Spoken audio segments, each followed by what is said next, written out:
네, 이번 코너는 취재 파일입니다. 관심사가 큰 경제 이슈를 하나 골라 심층적으로 파헤쳐봅니다. 네, 22대 국회 첫 국정감사에서 금융당국을 향한 날선 지적이 쏟아졌습니다.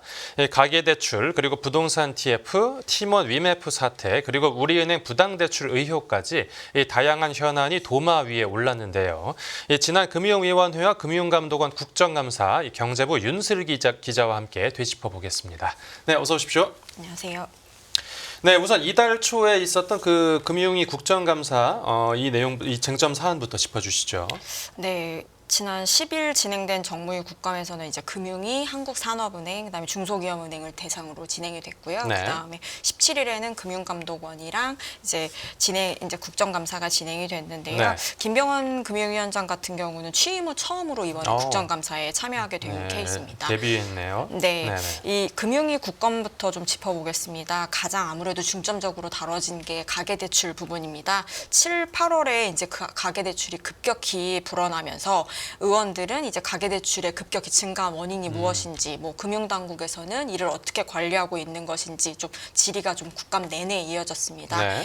금융당국에서는 가계대출 관리 강화에 나섰고 이제 2단계 총부채 원리금 상환 비율 DSR 규제가 시작이 되면서 네. 지금 현재 가계대출 증가 추세는 이제 다소 꺾인 상태이긴 합니다. 네. 근데 이제 여전히 안정세로 보기 어렵다는 게 의원들의 지적이었는데요. 실제로 그렇게 말할 수 있었던 게 뭐 지난달 말 기준으로 5대 시중은행의 가계대출 잔액이 730조 9,600억 원 정도였거든요. 네네. 이제 8월 말 725조에서 5조 원보다 5조 6천억 원이 증가한 건데 대출 증가 규모가 이제 9조 6,200억 원에 달했던 8월 말보다는 8월에 대비해서는 좀 줄었지만 여전히 이제 올해 들어서 38조 5천억 원 이상 늘어나서 이제 관리 부담이 좀 커진 상황이긴 합니다. 네, 한 달 사이에는 그래도 줄긴 줄었네요. 네. 네. 근데 이제 이런 부분에 대한 의원들의 지적이 좀 이어지다 보니까 김병원 위원장도 국감에서 이제 가계대출 총량이 8월에 상당히 많이 증가했지만 9월부터 2단계 스트레스 DSR이 도입되고 네. 은행들의 이제 대출 규제가 시작되면서 증가폭은 둔화됐다라고 설명을 했습니다. 예. 또 상환 능력 범위 내에서 대출이 이루어지도록 안정화 조치를 단계적으로 시행하겠다고도 밝혔고요. 사실 가계대출 증가 요인으로 정책대출이 좀 많이 큰 비중을 차지하고 있다는 지적이 좀 이어졌잖아요. 네. 그런 부분에 있어서 김병원 위원장이 뭐 그런 측면도 있을 수 있지만 저소득층을 위해서는 정책 대출이 반드시 필요하다는 입장을 밝히면서 이제 균형을 잘 잡겠다고 강조하기도 했습니다. 네, 그렇군요. 또 이제 금융위하고 금감원이 그 대출 관리 방식을 놓고 좀 서로 다른 주장을 하면서 이제 시장 혼란을 야기했다 이런 지적이 나왔었는데 여기에 대해서 뭐 금융위원장이나 금감원장의 해명이 있었습니다. 네, 맞습니다. 그 8월 말에 이제 이복현 금감원장은 은행권이 대출 금리를 이제 올려가면서 은행의 가계대출 수요를 좀 억제하는 행보를 보이자 여기선 당국의 개입이 조금 불가피하다라는 취지로 발언을 내놨는데 네. 이게 약간 시장을 혼란을 일으킨다라는 논란이 좀 커지니까 이제 지난달 6일 김병원 금융위원장이 이제 나서서 은행권의 자율적인 여신 심사를 통해 가계대출을 관리하는 게 바람직하다라는 입장을 밝혔거든요. 네. 근데 이게 이제 두 수장의 발언이 조금 이제 다르다 보니까 좀 더 혼란이 나와서 네네. 이게 이제 금융위 국감, 금감원 국감에서도 여야 의원들이 이제 진영을 막론하고 통일된 메시지를 지적하는 질타가 좀 쏟아지기도 했습니다. 네.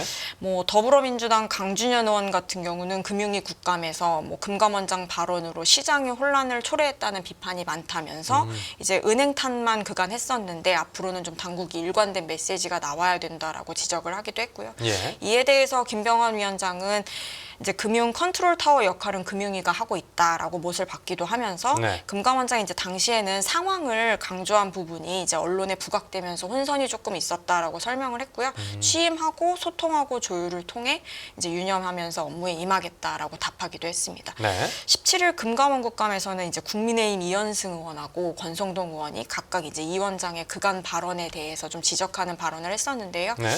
이복현 금감원장은 당시에 이제 미숙한 점에 대해서 사과를 하면서 하면서 자세를 낮추고 경제팀 내에서 협의된 내용을 중심으로 관련 메시지나 입장 발표를 하는 것으로 정부 내에선 엇박자가 있지 않다라고 해명하기도 했습니다. 네. 또 이복현 금감원장이 그러니까 정부가 이 금융기관 운영에 적극적으로 개입하는 이제 관치금융이라고 하죠. 이 관치금융 논란이나 그 또 일각에서 제기되는 그 정치 진출설에 대해서도 다시 한번 강하게 부인을 했고요. 네, 맞습니다. 그 가계부채 정책 혼선을 기점으로 사실은 금융이랑 금감원 간의 관계 재정립이 필요하다는 여야 의원들의 이제 국정감사에서 질타가 좀 계속 이어졌거든요. 네. 이 원장은 뭐 자세를 낮추면서 국감 내내 사과하기도 했고요. 때로는 이제 적극 방어하는 그렇게밖에 할 수가 없었다는 의도의 취지로 설명을 이어가기도 했습니다. 네. 뭐 더불어민주당 유동수 의원이 금감원장 말로 이제 금리가 왔다 갔다 하는 것이 관치금융이고 코리아 디스카운트의 원인이다라고 직격을 하니 이복현 금감원장은 당시에 이제 가계대출 추세를 꺾지 않았으면 지금 뭐 한국은행의 금리 인하도 최근에 어려웠을 거다라는 발언을 하기도 했고요. 네. 주택담보대출이나 가계대출 추세를 그 당시 때 이제 본인의 발언으로 꺾지 않았더라면 지금 훨씬 더 상황이 어려웠을 거다라고 적극적으로 설명하기도 했습니다. 그러니까 시장을 혼란을 준 것에 대해서는 사과를 하면서도 네. 시장 개입 취지 자체는 좀 정당했다는 설명을 좀 강하게 어필한 거죠. 네네. 정치 생각이 있느냐는 질문도 당연히 나왔는데요. 네. 유 원장은 정치 생각 없다라고 잘라 말하면서 이번이 이제 세 번째 국감인데 총선 출마에 대해서 매번 물어봤는데 그것에 대해서 계속 없다고 답변하고 이제 좀 믿어달라라고 호소까지 하기도 했습니다. 네, 그래도 계속 의혹이 나오는데 뭐 이유가 있어서이지 않겠습니까? 네, 또 이제 우리금융 임종용 회장이 이제 국정감사에 출석해서 이제 부당대출 사태에 대해서 사과를 하고 또 내부 통제 어떤 강화 방안을 제시했습니다. 네, 주요 금융그룹 회장으로는 처음으로 국정감사에 출석을 했는데요. 임종용 회장은 이제 국정감사에 국회에 나와서 손태승 전 회장의 친인척 부당대출 사태에 대해서 우리금융에 대한 신뢰를 떨어뜨린 점에 대해 깊은 책임감을 느낀다면서 다시 한번 사과를 했습니다. 네. 특히 이제 국감 내내 답변 과정에서 제가 잘못해서 책임질 일이 있다면 책임을 지겠다라는 식으로 발언을 하면서 이번 사태에 따른 후폭풍을 정면 돌파하겠다는 의지를 거듭 피력을 했는데요. 네. 자신의 거취와 관련된 질의에 대해서도 책임을 피하지 않을 것임을 강조하기도 했습니다. 네. 또 사태 재발을 막기 위해서 구체적인 대안도 내놓았는데요. 임 회장은 이제 자회사 대표가 임원을 선임할 때 지주회장과 미리 협의하는 제도, 사전협의제라는 게 이제 이번 사태의 원인 중 하나라고 지목을 했습니다. 네. 그래서 임 회장은 이를 폐지하고 계열사의 자율 경영을 보장하겠다라는 발언도 했는데요. 뭐 그룹사 전 임원의 동의를 받아 친인척에 대한 신용 정보를 등록하고 뭐 적정성 검토 등 엄격한 관리 프로세스를 진행하겠다고 밝혔습니다. 네. 여기서 조금 더 눈에 띄는 점은 이제 임 회장이 이복현 금감원장이 이번 사태를 빌미로 자신의 거취를 압박하는 등 신관치 논란이 불거지고 있다라고 이제 국정감사에서 의원들이 지적을 하니까요. 여기에 대해서 임 회장은 이제 아니라고 생각한다라고 하면서 부당대출에 대한 당국의 감독 절차를 인사 개입으로 보는 건 지나치다라고 없다라고 선을 긋기도 했습니다. 네, 그 신관치 금융 관련해서 이제 금융당국에서도 다시 한번 이제 아니라고 선을 그었고요. 네. 맞습니다. 이제 뭐 사실은 우리 은행은 그동안 이제 손 전 회장의 친인척 부당대출 관련 내용이 금융당국에는 의무 보고 사항이 아니라고 설명을 해왔었는데요. 네. 이에 대해서 이제 김병환 금융위원장도 감독당국의 해선이 우선한다라고 선을 긋기도 하고, 뭐 김 위원장은 이제 우리은행이 금감원에 보고하지 않은 게 시행세칙상에서 이제 의무 보고 사항이 아니라는 점을 입장이지만 관련 규정이나 시행을 좀 살펴보면 우리은행이 해당 사건을 인지한 시점에 금감원 보고 사항이다라고 판단을 하면서 이러한 설명을 한 건데요. 네.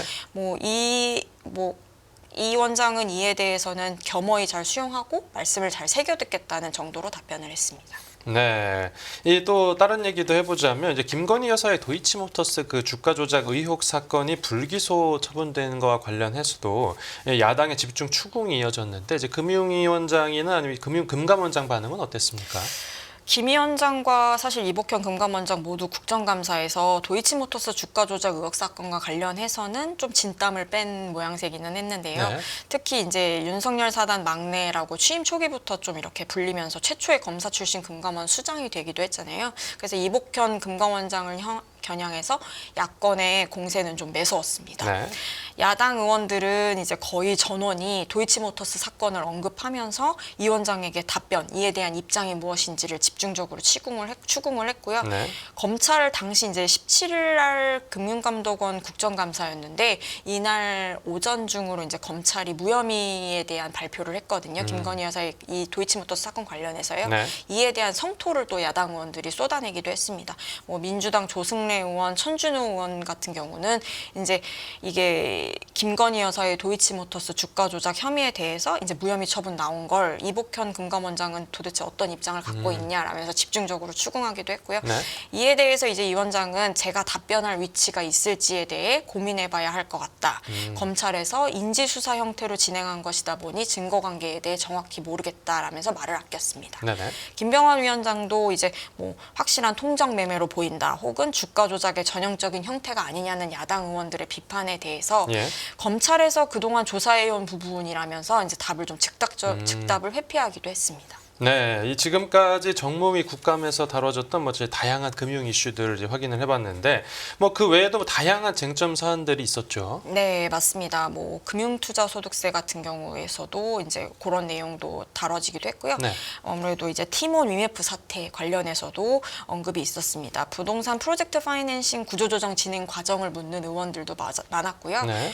고려아연 공개매수 관련해서 불공정 거래 조사를 이제 이복현 금감원장 이 관련된 발언을 한 것도 언급도 있었고 두산 로보틱스와 두산 밥켓의 합병 이슈, 뭐 기업 이사의 충실 의무 대상을 주주까지 확대하는 상법 개정안까지 전반적인 경제 현안을 총망라해서 국감에서 주요하게 다뤄졌습니다. 네. 구체적으로 김병완 금융위원장 같은 경우는 현 정부의 금투세 폐지 입장을 고수하면서 금투세 논란을 빨리 종식하기 위해서는 국회의 빠른 결정을 촉구하기도 했고요. 네네. 최근 이제 코리아 밸류업 지수 구성 종목 선정 기준 논란이 조금 있었잖아요. 그 부분 관련해서도 김 위원장은 자본시장 선진화를 위해서는 공정 투명한 시장 질서 확립, 뭐 자본시장 접근성 제거 이런 조치들을 추진 중이라고 언급하기도 했습니다. 네. 상법 개정안에 대해서 그동안 이 원장은 필연성을 좀 꾸준히 주장을 해왔었는데요. 여기서 이번 국정감사에서는 좀 신중히 접근해야 한다라는 입장을 밝히기도 했습니다. 네. 또 가장 논란이 됐었던 이 티몬 위메프 사태에 대해서는 또 어떤 발언들이 나왔죠? 네, 아무래도 이게 담당 소관 상임이다 보니까 좀 국감에서 비중 있게 다뤄졌는데요. 네. 뭐 이게 뭐 어떤 지금 진행 과정이 어떻게 되는지, 조사 내용은 무엇인지, 새롭게 밝혀진 내용이 무엇인지도 이제 금감원장에게 물어보는 질문들이 쏟아졌고요. 네. 두산 사업 재편안과 고려아연 경영권 분쟁도 뜨거운 감자이기도 했습니다. 이에 대해서 이복현 금감원장은 두산그룹이 시장 요구에 맞고 주주가치 환원 정신에도 맞는 방향으로 수정할 것이라 기대하고 있다라고 밝히기도 했고요. 네. 고려아연 경영권 사태와 관련해서는 불공정 거래 여부를 살펴보고 있다고 재차 강조했습니다. 오는 24일 종합국감이 예정이 되어 있는데요. 이제 이 자리에는 금융위, 금감원 등 뭐 이제 금융기관들이 다 참석하는 만큼 지난 10일, 17일 이루어졌던 그런 언급된 내용들이 다시 한번 재다뤄질 것으로 보입니다. 네, 알겠습니다. 오늘 취재 파일은 여기서 마무리하겠습니다. 잘 들었습니다.